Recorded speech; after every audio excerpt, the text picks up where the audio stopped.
Have you ever experienced a blackout on stage? Not a very nice moment or comfortable moment. This situation of forgetting what you think you know and you've played by heart in the practice room, maybe dozens of times, hundreds of times even, has several reasons, and we'll explore them, and also perhaps a solution or several solutions on how to avoid or minimize the risk of a blackout. So first of all, let's talk about how we practice, how we usually practice. Usually what we do is we play something and we listen to what we played to figure out if we played it on tune, in time.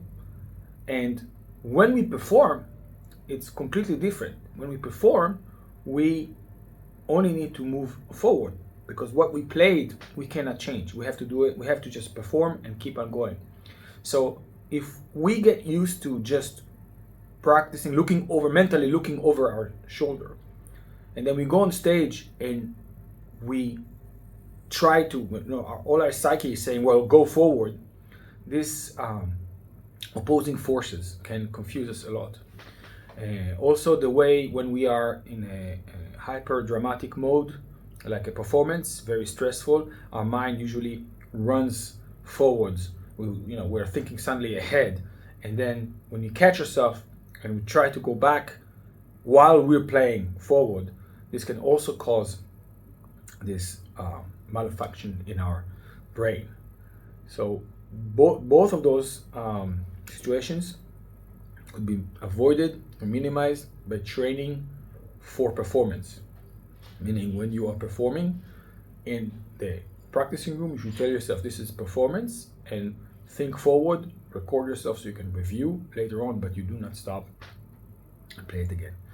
Now, another reason, one of the main reasons, and I think this is like almost a secret reason, we're not acknowledging it enough, for a blackout means you forgot something, but you not only forgot, you just like wipe the slate clean, which is, you can forget and kind of catch yourself, which is okay.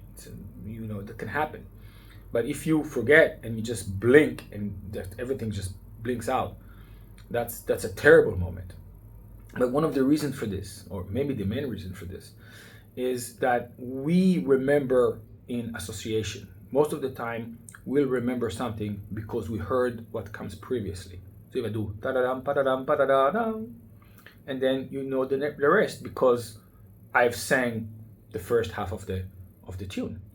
And what happens is that if we only train according to memory, basically hearing memory, then when we make a mistake, then we don't know how to proceed, how to continue, because we only rely on what we've done before.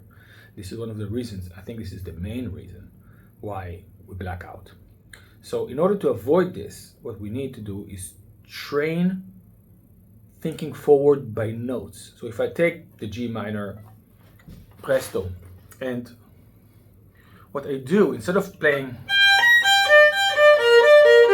and basically remembering what's coming next just because I played something, I basically avoid it.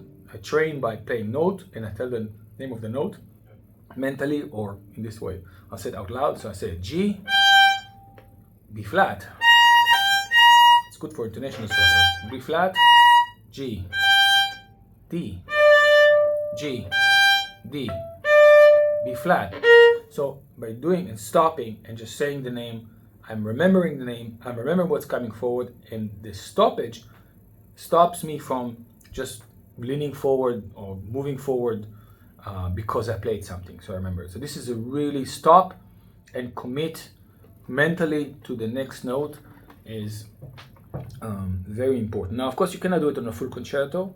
So what usually I do is if there are dangerous moments that I feel that this is, there's a big run here, there's a lot of complicated things happening, I'm not so sure, I'll give it this vitamin, by training this and spread it around, like just every day do a different part of the piece.